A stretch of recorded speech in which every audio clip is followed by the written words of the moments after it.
Alright, picture this. It's about midnight. I've been waiting an hour and a half, and unbeknownst to me, I'm going to wait another hour and a half.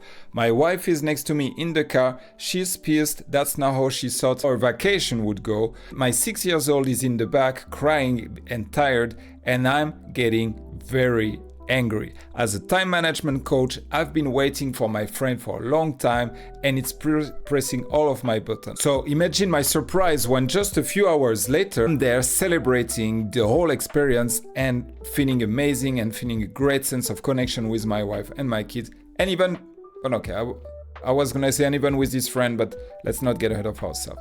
In this video, I'm going to show you exactly how I turned this experience around from being extremely frustrated and angry to feeling grateful, and how you can do the same when life throws you lemon. But before we get into the actual story and the lessons, why is it important to be able to change our focus and feel better about things? As a dad entrepreneur, we have an important mission at hand. We need to be provider for our family, provider for the world with our businesses. And if you're following this channel, it means that you like to set systems so that your life, business, and family run smoothly. And even then, sometimes there is like a wrench in the cog or some sand in the cog or whatever blocking. There is a problem in the system, basically. It happens. That's part of life. And that's actually great. And when we're able to navigate this kind of unplanned problems, then we are an even better dad, even better entrepreneur, and an even better person. So this story happens in the summer, a beautiful evening with my wife, her extended family, and our kids. And we're having a blast in the south of France on vacation. I'm expecting a friend from Spain who is going to spend a few days with me because we're going to attend an online seminar together. And he tells me that his train is delayed and that it will take him like 4 more hours to be where he needs to be. And I'm like, don't worry about it, Fab.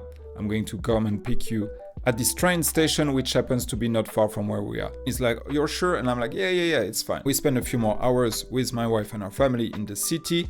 And then about, an hour before the time where he's supposed to arrive, I tell to my wife, well, okay, let's go and pick my friend at the train station. So we go there, and because of cars, we need to keep my 6 years old with me. And we arrive. The moment we park the car, I kid you not, I receive a message, the train has an additional delay. It's going to be another hour and a half.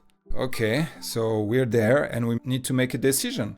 I need to make a decision as the dad of the family. So I talk about it with my wife. I'm like, okay, we were supposed to wait like 20 minutes. We're going to wait an hour and a half. Shall I tell my friend to find another way to come to our place and we just go, or do we wait here?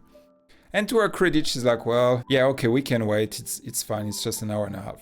So we're in the car and I feel a bit angry already because I don't really want to be there, and my kid is tired in the back, starting to cry. It's almost midnight, and all I want to do is just be a good dad and bring them back home so that they can rest, and my friend can find another way. But, I let myself influence by the good heart of my wife, and we wait. So meanwhile, there's not much to do, so I go into the station in order to try and find some information about what's really going on. And they're like, yeah, don't worry, the train will be there, it will be on time. Anyway, the station will close at this time, so the train needs to arrive before that. Great. The time passes, and so my kid falls asleep, and we're talking with my wife. And then she's like, well, maybe you can check on the map where is the location of our friend. So that's what I do. I check on the map, and there is no way it's going to make it on time.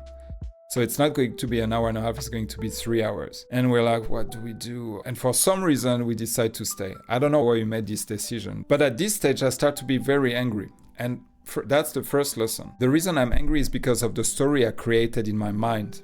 It's not because of my friend, not because of my wife, not because of my kid. It's because of the story that I've created in my mind. And this story is, I'm a time management coach and I messed up the time management here. We should have decided an hour and a half ago to let my friend live his best adult life and find a way to reach our house and just go back home and prioritize the family. So the story is also, I'm a bad dad. And because I have this story running in the background, that makes me feel angry at myself and guilty. So every time that my wife, I interpret it through the lens of this story, which is not helpful. If you enjoy this kind of content, by the way, where it's a little bit more story driven, let me know in the comments and put a like and share it with somebody else who could benefit from that. And if you don't enjoy, let me know as well, this way I know not to make more story types content.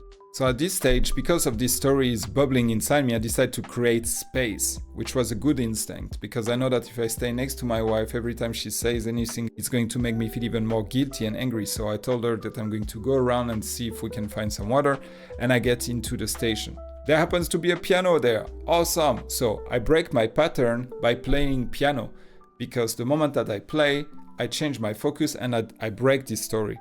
That's called breaking the pattern. And time is turning, and we see on the map that the friend is coming closer and closer. So he's going to arrive. It's all going to be a big payoff. It's going to be amazing. What a great friend I am.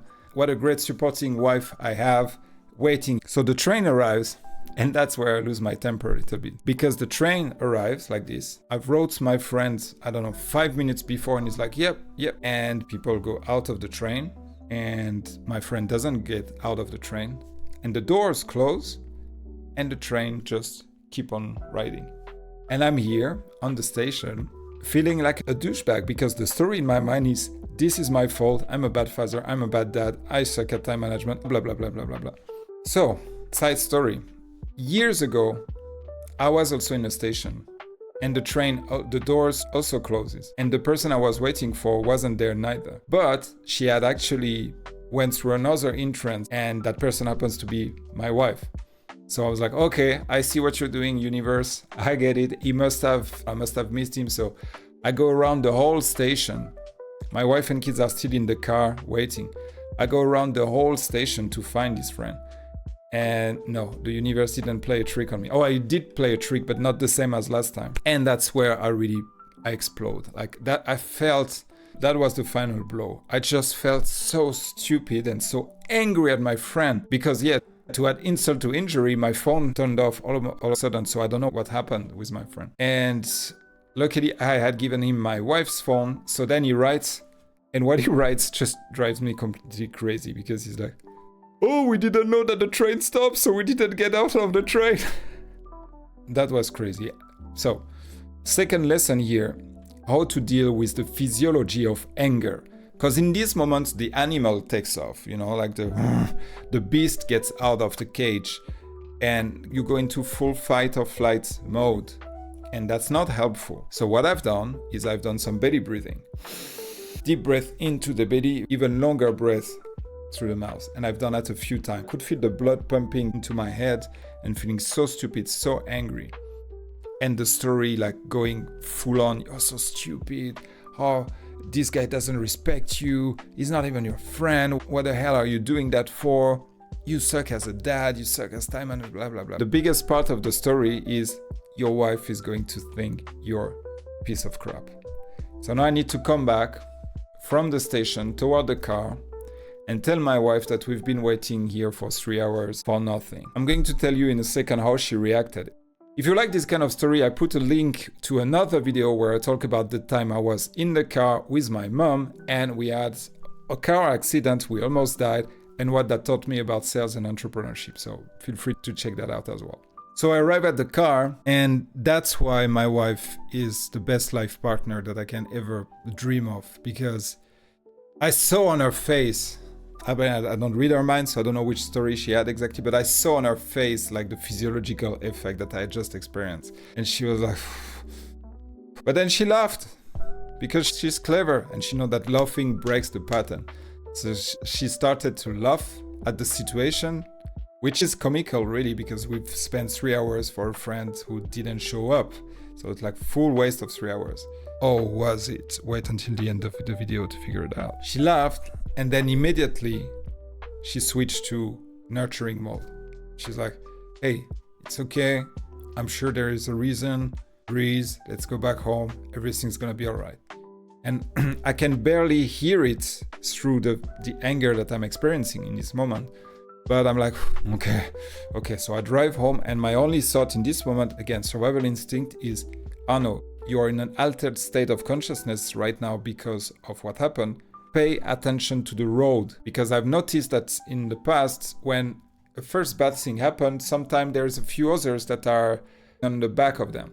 And I don't want this to happen. So I'm like super focused, and I'm focused on driving, breathing. And I hear the story in my mind. I'm going to kill him. I'm going to find him. I'm going to, I hate this guy, blah, blah, blah. I hate myself. I hear all those stories, and I'm just focusing on breathing, driving, breathing, driving. And halfway through the trip, something happened. And I also start to laugh. First I start to smile, and then I start to laugh. And the reason I start to laugh is because I realized what happened. I realized that I've been suffering from this story. That's not my story, it's just a story, and not an helpful one at that. So I switch my story, and from this moment I start to laugh. Okay, if you want to play, pause this video, write in the comments what's the news story that I get into. I'm going to tell you right after. Okay, the news story is that, wow, Arnaud, this guy didn't even ask you to go and pick him up at the station. You changed your plan. You took the risk of wasting an evening with your wife and kid for this person who you don't know that much. You are a very kind person. Good job.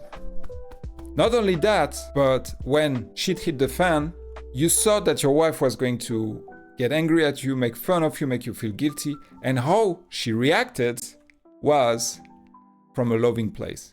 You have an amazing wife. How lucky you are to have that person in your life.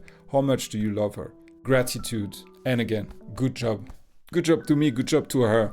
And you managed, even though that was a stressful situation, to breathe, to break your pattern, to use those tools that you help others implement in their life. So you're also a good coach for yourself. Yeah! That was the news story that I came up with.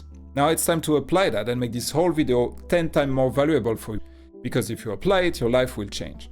Think about the stressful time that you had and the story that you built in this moment that was less than helpful. He's late, she's late, she doesn't respect me, this business partner is not serious, my kids don't value my time.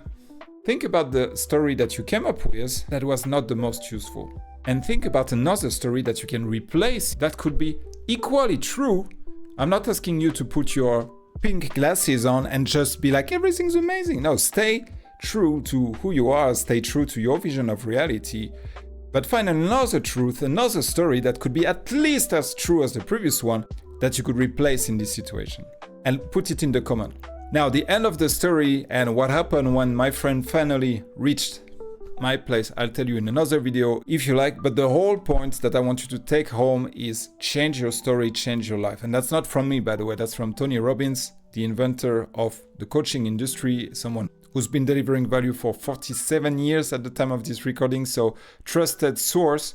Change your story, change your life. Where in your life do you have a story that's not helpful, that you need to change in order to live your best life and see the positive side of even 3 hours spent at night at the train station? As usual, my name is Arnaud Sizi. I'm your peaceful productivity coach. You're an amazing entrepreneurial dad. I respect you and love you. Peace!